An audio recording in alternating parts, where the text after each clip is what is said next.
Picturean mo kanila. Picture mo. How? To Rawa Family's Farm. Time and oil? Time, yes, which is very important sa atin. Oil din, saka water, no? Kasi kung mapapansin nyo po, mag-i-steam tayo ngayon ng walang water. Bakit walang water? Mamaya po, Bakit siya ng oil dyan? babalikan natin ng ano po, explanation. Mag-steam wala. Oil. Hindi gisa. Pagka magigisa po. Mag-gisa. Pero mag-steam walang oil. So, bakit walang water, no? Ang steaming natin, balikan natin yung explanation mamaya, no? Isalang muna natin yung mga pagkain po. Okay, so, ayan po, pag ganito yung method natin, nakasave tayo ng water and time. And time. Po, nakasave din tayo ng hugasin, kasi isahan na lang Isahan. Usually, pag frozen po kasi, tinutupad natin to para lumambot. And then, dagdagan ko pa yung savings natin. Magbo-boil, ayun. Magbo-boil tayo ng itlog ng walang water, together na po dito. Pero ma'am, pa-check daw ako ba? Mamaya, lagang itlog na yung nilagay natin ba? Hilaw po ba? Yan. No. Ayan, na-check na ni ma'am. So, lagay lang natin dito. Okay? Tapos, gagawa ko ng experiment po. According to the expert, Ayun po, sa yan. Yung asin po, is a natural mineral. Na paghalo sa water po, ano mangyayari? Madidissolve siya, no? So, ilagay ko siya sa tissue. Para kung sakaling mag-melt po siya, masasalot po na siya ng tissue. Hindi siya halo po sa ating pagkain. So, lagay ko siya dito. So, ito po, experiment purpose po ito. Mamaya explain natin kung ano yung purpose niya. And then, lagyan natin ng harang. Para yung tissue po, hindi mag-touch doon sa ating pagkain. Nasa taas lang po siya. Yan. So, yan po, tatakpan natin. Tapos, isasalang natin sa apoy ng 10 to 15 minutes. Ano po sa tingin niyo po yung mangyayari sa ating asin? Matutunaw ba siya o hindi? Hindi siguro. Hindi. About si Ma'am, May. Bear in mind po, may ano po tayo dito, may frozen na possible na- Matutunaw. So, matutunaw. So, isang hindi, isang matutunaw. Wala ko. kung sino yung tamang sagot mamaya, mas malaki yung slice ng cake, ang price niya. Joke lang. Alright, so isa lang na ni Miss Kat. Walang tubig. Di ba nag-ano? Oil. And this is the Salad. this Vegetable is the salad. cholesterol ng ating baka. Ayan na siya.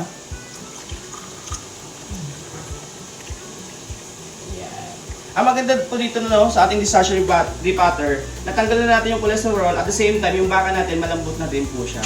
So mamaya isasama na natin siya sa ating beef chow pan.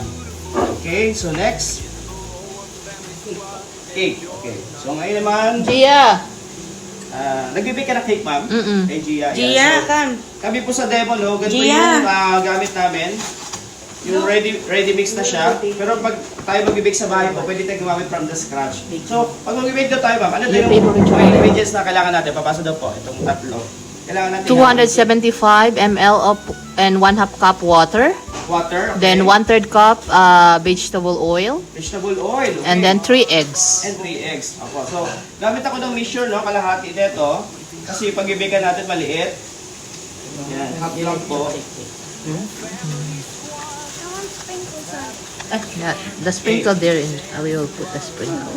So, sabi po dito, ang kailangan natin, water, vegetable oil. So again, baking na tayo, may mantika na naman. Kaya po talaga, itong mga sakit na to ay increasing siya. Kasi pag nagluto tayo ng ulam natin, gagamit tayo ng mantika. Ngayon, baking na po, oil pa din. So, sabi dito, vegetable oil.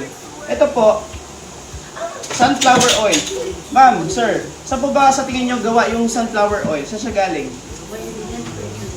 Sunflower seed. Tama, no? Opo. How about the yung coconut oil? Saan siya galing? Sa coconut. Coconut. Yung olive oil po. Sa olive tree. Talino ni Sa Ma'am May. olive Ang baby oil, ma'am. Baby oil. Joke lang. Pero ang sabi dito, vegetable oil. Sa tingin nyo po, saan ba dapat kunin or gawa ang vegetable oil? Saan ba? Vegetable. Dito ba, no? Kasi coconut. Coconut, olive. Eh, bakit po Vegetable. tayo gagamit itong mga synthetic kung pwede naman po mismo sa gulay? Cabbage po ba? Gulay, yes. So dito tayo kukuha ngayon ng oil. Cutting cabbage.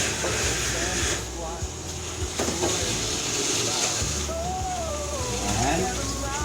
Tapos, ano pang gulay meron tayo? Ito, meron tayong carrots. Gulay ulit. Meron tayo ng oil. Si Gia, baka makain ng gulay. Ah, tingnan mo yan. Maybe you like Kung chocolate kakain cake? siya ng chocolate. Yeah? We'll try Kaya it nga later, okay? sa pancake niya, doon ko Yan ang nilalagay gagawin yung mo, carrots na. Opo. Tapos tubig po, no? Since ang pipino po, May tubig to, dito tayo kuha tubig. And then, magbawas po tayo ng ano po, nung asukal para iwas diabetes. Kuha tayo ng natural sweetness sa ating apple at the same time tubig na din. Ayan. So kaya po ito din tawag natin na heart healthy chocolate cake. Kasi hindi tayo gumamit ng oil, walang butter. Yan, puro ano po, prutas at gulay. Okay. Paano mo nalalaman kung gaano karami yung ginagrind mo? Ano lang Amount po, ng oil?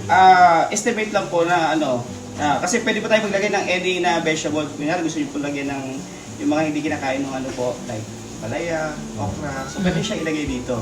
So actually madalas po namin itong gawin no, kapag may mga bata. Kasi pagka yung ano, yung ayaw kumain, so kumbaga matitriktado sila. Oo. Di ba ma'am no? Mm-mm.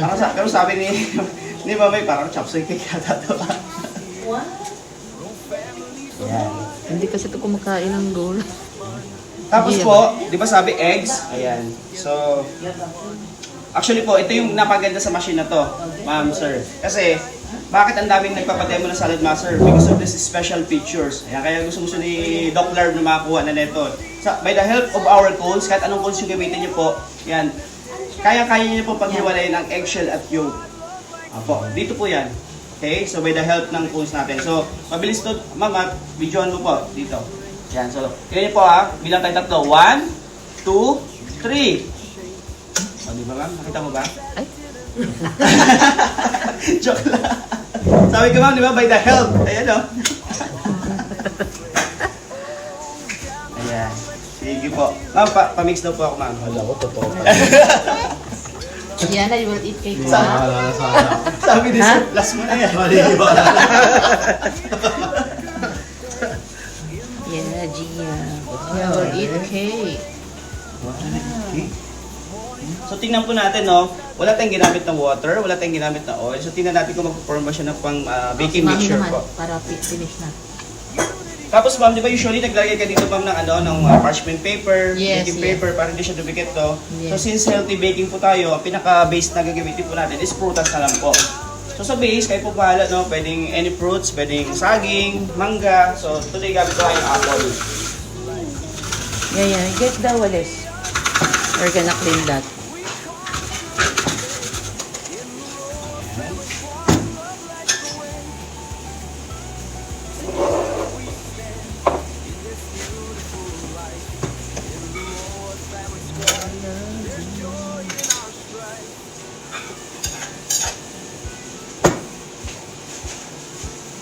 Where's the walis? Get the walis.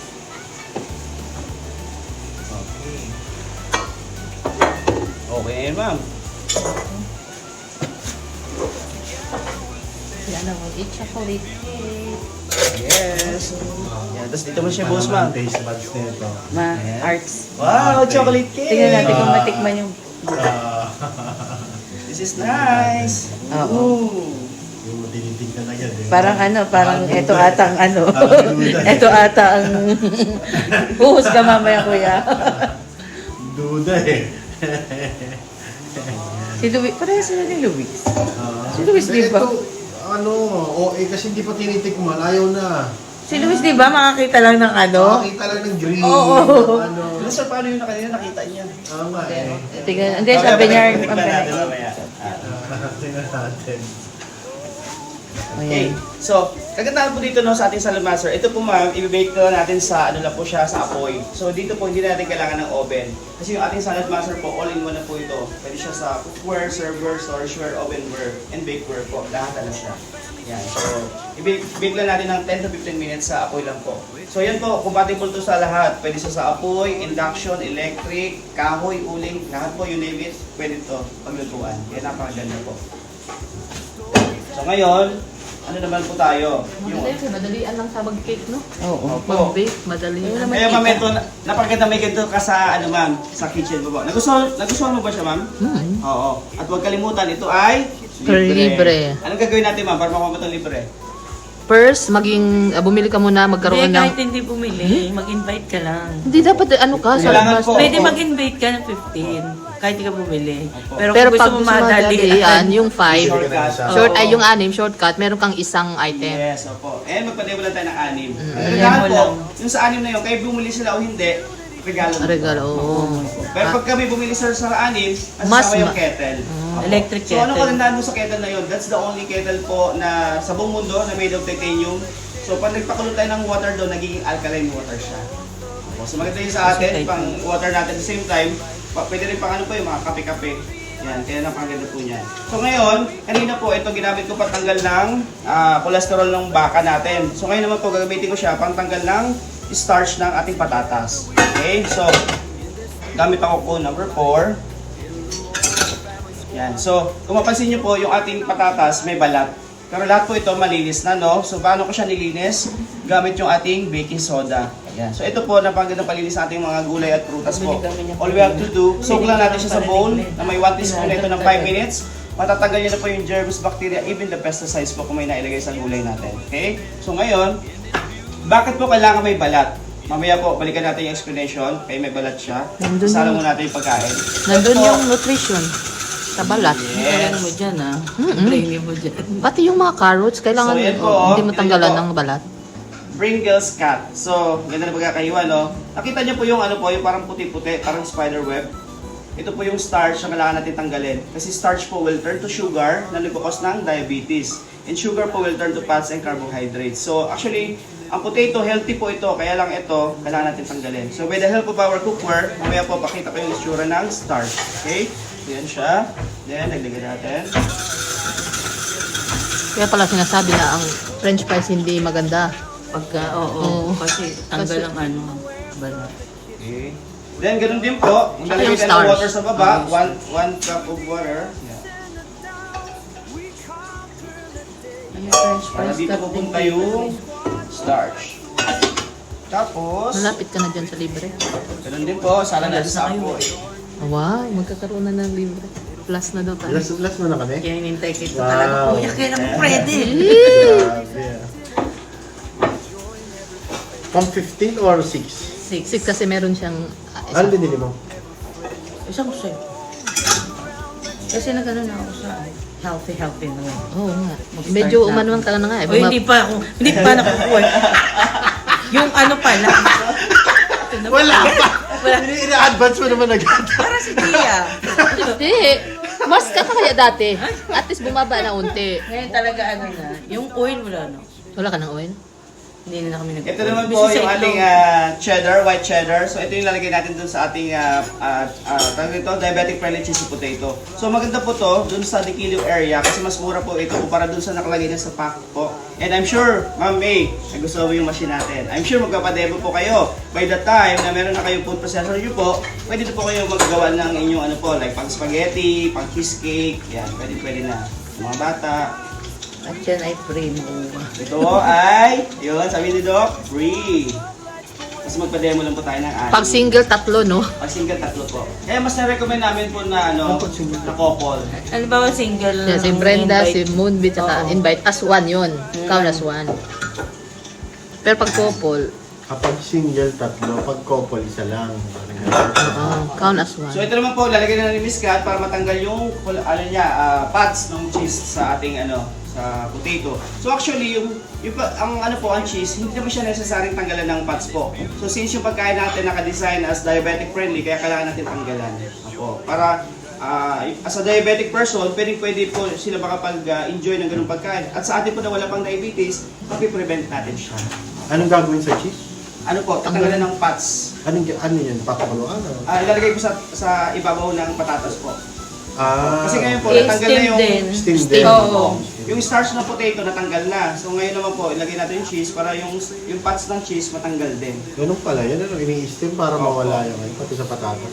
Yes po. Kaya Mamaya po pala makikita niyo po yung sa starch, napakadami. McDonald's. Hindi, kaya pa nakakataba yun.